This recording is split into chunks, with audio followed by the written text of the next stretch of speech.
ধরে সোজা নামাবো। শিফট ধরলে কি হয়, সোজা নামে। আমি যদি এই যে আমি মাউস কিন্তু হালকা নড়াচ্ছি, নড়তেছে না, আমি যদি একটু বেশি নড়াই তাহলে 45 ডিগ্রি অ্যাঙ্গেল হবে, তার আগে হবে না শিফট ধরলে। তাহলে এটা আমার জন্য একটু সুবিধা হচ্ছে, কারণ শিফট ছাড়া ধরলে এই যে হালকা একটু নড়া লাগলেও ব্যাকাতারা হয়ে যাচ্ছে, আমরা শিফট ধরে থাকবো। তা দিলাম, দেওয়ার পর আমরা এখন কন্ট্রোল ডি চাপবো কয়েকবার, control D control D control D control D কয়েকটা চাপলাম। চাপার পর সবগুলোকে সিলেক্ট করলাম। সিলেক্ট করে আমরা অল্টার ধরে এবার শিফট ধরবো না, কারণ আমি একটু উপরে উঠাবো, উঠিয়ে এইখানে রাখলাম, এখানে রাখলাম। রাখার পর একটু আপ অ্যারো অ্যাডজাস্ট করতে হবে মনে হচ্ছে, হ্যাঁ রাখলাম। রাখার পর এখন আমি কি একটু মাইনাস করে নিই আগে পুরোটাকে, পুরো জিনিসটাকে সিলেক্ট করলাম। সিলেক্ট করে আমি অল্টার ধরে আর শিফট ধরে আমি আবার সেম দূরত্বে রেখে দিলাম। এখন যদি কন্ট্রোল ডি চাপি, মৌমাছির চাকের প্যাটার্নটা চলে আসলো, আমাদের যে মৌমাছির চাকে। এখন খালি জাস্ট কালার দিলেই আমাদের কালার হয়ে যাবে, রাইট। আমি যদি ফুল জিনিসটাকে আমি যদি এভাবে সিলেক্ট করি, সবগুলোকে সিলেকশন টুলের সাহায্যে ধরে এইভাবে পুরোটাকে সিলেক্ট করলাম। সিলেক্ট করে আমি যদি এখানে ফিল কালারটা সসেসের মাধ্যমে আমি যদি দিয়ে দিই হচ্ছে এই কমলা কালার, অ্যান্ড স্ট্রোক কালারটাকে যদি আরেকটু গাঢ় কমলা কালার দিলাম। দেওয়ার পর এই স্ট্রোক কালারটাকে এই যে উপরে দিয়ে মোটা করে দিলাম, জাস্ট মৌমাছির চারটা আমরা নিয়ে আসতে পারলাম, সিম্পল, তাই না? তো আর কিছু শিখবেন নাকি এইটুকু প্র্যাকটিস করে নেবেন একদিন? স্ট্রোক কালার মানে হচ্ছে বর্ডার কালার। এই যে বাইরে একটা বর্ডার, কালো বর্ডার বললাম না, ওটা মোটা করা যায় হচ্ছে দেখেন স্ট্রোক লেখা, স্ট্রোকটাকে 7 পিটি করে দিলাম, তাহলে আমাদের স্ট্রোকটা মোটা হয়ে গেল। আর স্ট্রোকটা আমাদের যে একটা কালার আছে, যে আউটলাইন যে কালারটা আসছে না গাঢ় কালার, এটাও হচ্ছে আমাদের স্ট্রোক কালার। হ্যাঁ চিকন করা যাবে। আমি যদি পুরোটাকে সিলেক্ট করি, আবারও সিলেক্ট করে স্ট্রোক কালার 7-এর জায়গায় যদি আমি কমায় দিয়ে 4 3 2 দিলাম, এই যে চিকন হয়ে গেছে।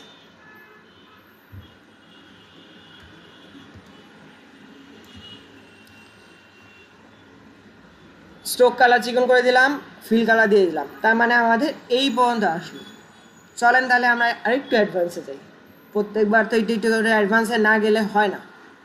যেমন ধরেন আমাদের এবার হচ্ছে ডিরেক্ট সিলেকশন টুল, মানে আরেকটা নতুন টুল এসেসের ব্যবহার শিখবো।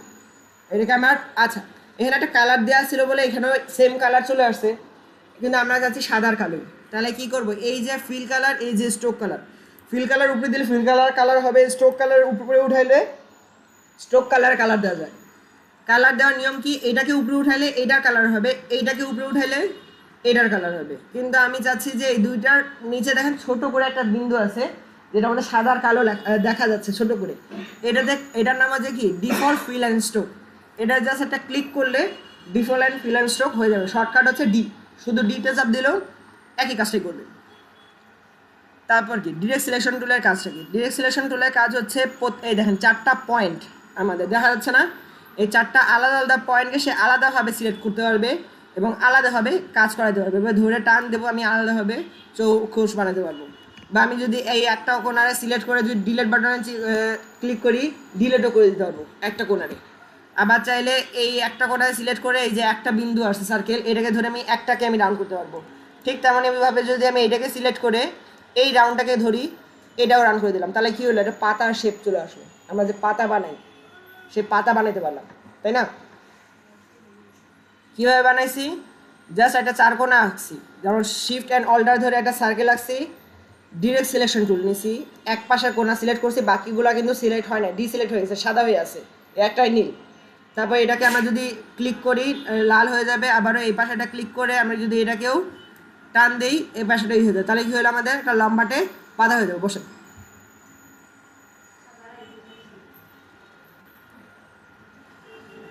ওকে, তারপর কি স্টার টুলে যাব। স্টার টুল দিয়ে আচ্ছা স্টার টুলটা একটু পরেই শেখা, এত কঠিন জিনিসটা আগে শেখা দরকার আছে। 3 ঘন্টার ক্লাস, বাকি প্র্যাকটিস করতেই থাকবেন। আজকে ট্রেনার কয়জন আছেন? অ্যাসিস্ট্যান্ট ট্রেনার 2 জন আছে, আজকে 2 জন অ্যাসিস্ট্যান্ট ট্রেনার আসছে আপনাদেরকে সাহায্য করার জন্য, সাহায্যকারী ট্রেনার আছে। আচ্ছা তাহলে পাতা আসলো, চলেন তাহলে আমরা একটু অন্যদিকে যাই। যেমন হচ্ছে একটা ডিম মানে একটা ওভার আঁকলাম, এইভাবে একটু ওভার এঁকে নিলাম। তারপর কি ডিরেক্ট সিলেকশন টুলের সাহায্যে এই দুইটা পাশ আমি সিলেক্ট করলাম, মানে কি উপরে দুইটা সিলেক্ট হয়নি, মাঝখানে যে দুইটা বিন্দু সেই দুইটা সিলেক্ট করলাম।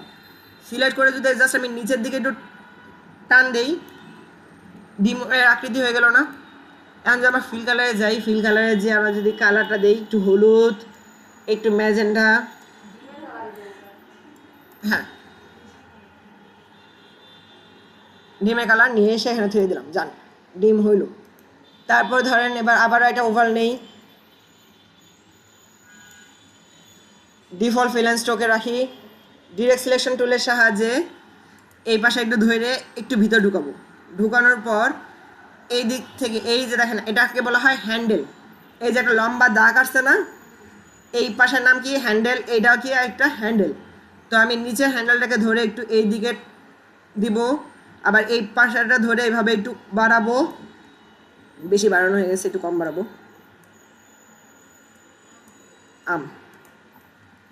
আমের ফরম্যাট চলে আসলো।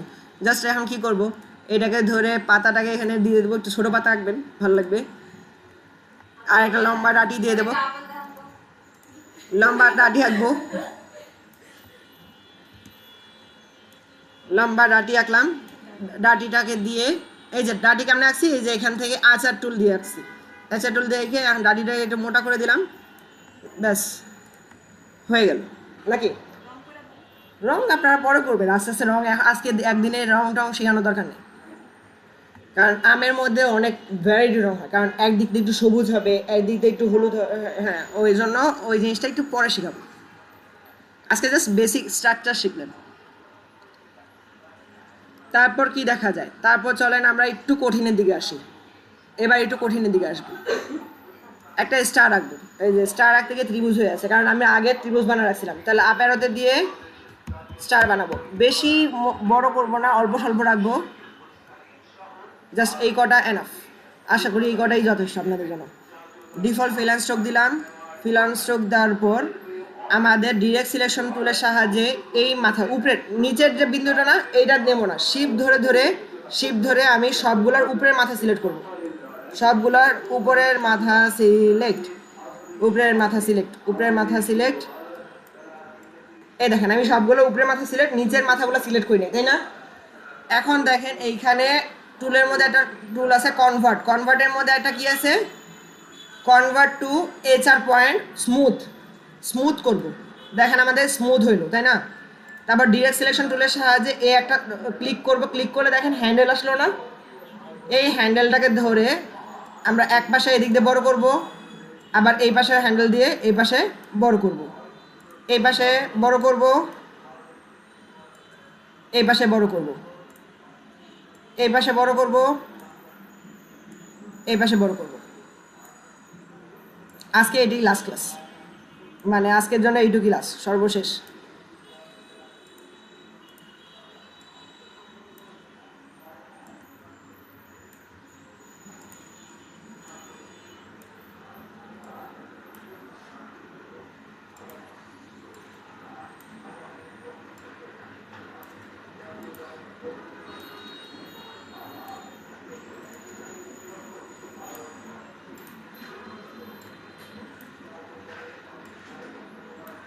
ওকে, আমরা এটা ফুলের মধ্যে এঁকে ফেলাম নাকি?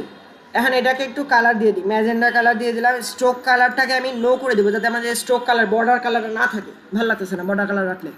এখন আমি এটাকে কন্ট্রোল-সি দ্বারা কপি করতে পারি, আমরা ইলাস্ট্রেটর যেমন করি, কিন্তু ইলাস্ট্রেটরের মধ্যে আমরা যদি যেই জায়গায় কপি করছি কন্ট্রোল-ভিও কাজ করে এখানে পেস্ট, কিন্তু আমরা যেইখানে কপি করছি তার উপরেই যদি পেস্ট করতে চান তাহলে পেস্ট ইন ফন্ট, তখন ওইটা শুধু হচ্ছে কন্ট্রোল-চেপে-এফ, কিন্তু শুধুমাত্র এইটুকু সিলেক্ট হয়েছে কারণ ডিরেক্ট সিলেকশন দিয়ে ওটা সিলেক্ট করা।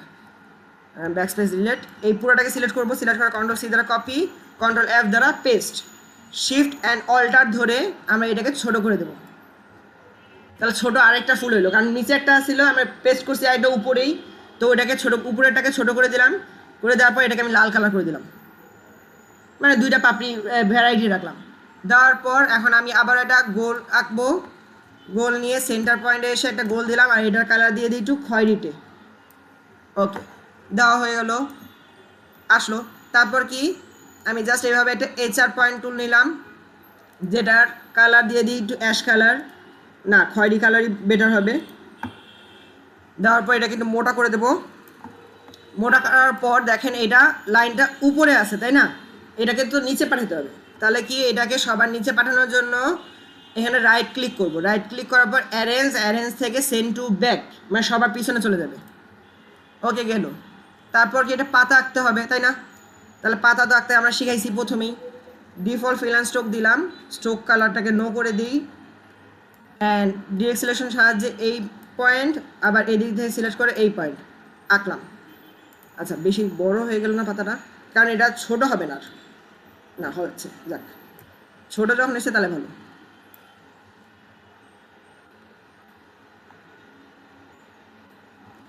এখানে রাখলাম একটা, অল্টার ধরে ডুপ্লিকেট করলাম, ডুপ্লিকেট করে উপরে রেখে এটাকে অ্যাঙ্গেলটাকে চেঞ্জ করে দেবো, রোটেট করে দেবো, এখানেই থাক সমস্যা নেই। অ্যান্ড কালার দিয়ে দিই হচ্ছে, হ্যাঁ হ্যাঁ সবুজ কালার। সবুজ কালার কীভাবে আমরা যারা রং তুলিতে আঁকি, সবুজ কালার কেমন হয় বলতে পারবেন? কী কী কালার মিক্স করলে সবুজ হয়? নীল আর হলুদ। তাহলে আমরা হলুদ কালার দেবো আর নীল কালার দেবো। সরাসরি সবুজ, আপনার সাইন ম্যাজেন্টা ইয়েলো ব্ল্যাক, 4টা কালার। এই 4টা কালার দিয়ে আপনার সকল কালার বানাতে হবে। সাইন মানে নীল, সাইন কালার মানে নীলের চেয়ে একটু হালকা colour, cyan magenta yellow black, এই 4টা কালার দিয়ে আপনার সকল প্রকার কালার বানাইতে হবে। ওকে হ্যাঁ, এই যে ম্যাজেন্টা আর ইয়েলো মিলা রেড হয়েছে, আর নেচারটা হচ্ছে শুধু ম্যাজেন্টা কালার, শুধু এম দিছি 100 করে, এই যে এটার মধ্যে এম দিছি 100, এটার মধ্যে লাল, লাল মানে কি ম্যাজেন্টা 100 ইয়েলো 100, লাল আর হলুদ মানে ম্যাজেন্টা কালার আর হলুদ কালার মিলে হয়েছে লাল। আর আমি এইখানে আনছি হচ্ছে কি ম্যাজেন্টা হলুদ 100 সাথে কালো একটু বাড়াই দিচ্ছি যাতে একটু খয়েরি কালার হয়ে যায়, লালের সাথে একটু কালো মিলালে খয়েরি হয় আমরা জানি, দিলাম। তারপর কি পলিগন টুল নেব, পলিগন টুল নিয়ে এভাবে শিপ ধরে 4 কোণা আঁকবো। আঁকার পর এটাকে যদি আমরা কন্ট্রোল, আগে পিছনে ব্যাকগ্রাউন্ডটা সাদা আনি তাহলে দেখতে ভালো লাগবে। আচ্ছা এখন দেখেন সাদা আনার পর এখানে দেখেন একটু সাদা সাদা ভাব আসছে, তাহলে এটা হচ্ছে আমাদের এটার কারণে। এখান থেকে ভিউ থেকে আমরা জিপিও প্রিভিউ যদি অন করে রাখি তাহলে সাদা থাকবে, আর ভিউ থেকে যদি এটাকে অফ করে দিই তাহলে জিনিসটাকে অ্যাডজাস্ট হয়ে যাবে। এই জিনিসটা করলাম, করার পর আমরা এটার কালার আগে সাদা করে দিই, তাহলে আমাদের কাজ করতে হবে। এখন যদি আমি একটু ছাই কালার বানাতে চাই তাহলে কালো হালকা বাড়াই দিলে তো ছাই কালার হয়ে যাবে, দিলাম। কিন্তু এখন আমরা জিনিসটাকে এইভাবে দেখি, যদি আমার উপরে 2টা পয়েন্ট বাদ হয়ে যায় তাহলে তো জিনিসটা এইখান থেকে এই পর্যন্ত একটা ফুলের টপ লাগবে না। তাহলে আমি কি করব, ডিরেক্ট সিলেকশন টুলের সাহায্যে যদি উপরে 2টা পয়েন্ট সিলেক্ট করে ডিলিট দিয়ে দিই তাহলে আমাদের ফুলের টপ হয়ে গেল। জাস্ট আমি যদি চাই এভাবে একটু অ্যাডজাস্ট করে অল্টার ধরে একটু ছোটো করে দিলাম, 2 পাশ দিয়ে একটু চিকন করে দিলাম আর কি ফুলের টপটা বাড়ানোর জন্য। দ্যাটস ইট, আমাদের ফুলও হয়ে গেছে। আমি তাহলে রেকর্ডটা অফ করে দিতেছি।